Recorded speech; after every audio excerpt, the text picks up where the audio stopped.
Hi guys, good morning. As a న్యూట్రిషనిస్ట్గా మీకు ఒక హెల్దీ బ్రేక్ఫాస్ట్ చెప్తాను.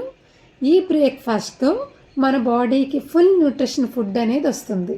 అంటే మన బాడీకి కావాల్సిన విటమిన్స్, మినరల్స్, ప్రోటీన్, ఫైబర్ అన్నీ కూడా వస్తాయి.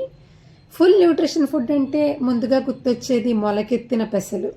ఈ మొలకెత్తిన పెసలు తినడం కొద్దిగా ఇబ్బందిగా ఉంటుంది కాబట్టి వాటిలోని కొన్ని క్యారెట్ ముక్కలు, దానిమ్మ గింజలు మిక్స్ చేసుకున్నట్లయితే మనం హ్యాపీగా తినేయగలుగుతాం. వాటిని మనం బ్రేక్ఫాస్ట్లో పెట్టుకుంటాము. వాటితో పాటు 1 cup of fibre curry, seeds and nuts, 5 బాదం, 2 వాల్నట్స్, నెక్స్ట్ 2 ఎగ్స్.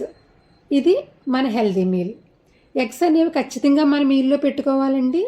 ఎందుకు అంటే ఒక ఎగ్లో 5 గ్రామ్స్ ఆఫ్ ప్రోటీన్ అనేది ఉంటుంది. ఇవన్నీ చేసుకోవడం ఇబ్బంది అనుకునే వాళ్ళకి మేము ఈ ఫుడ్ని ప్రొవైడ్ చేస్తాము. Thank you. Stay healthy.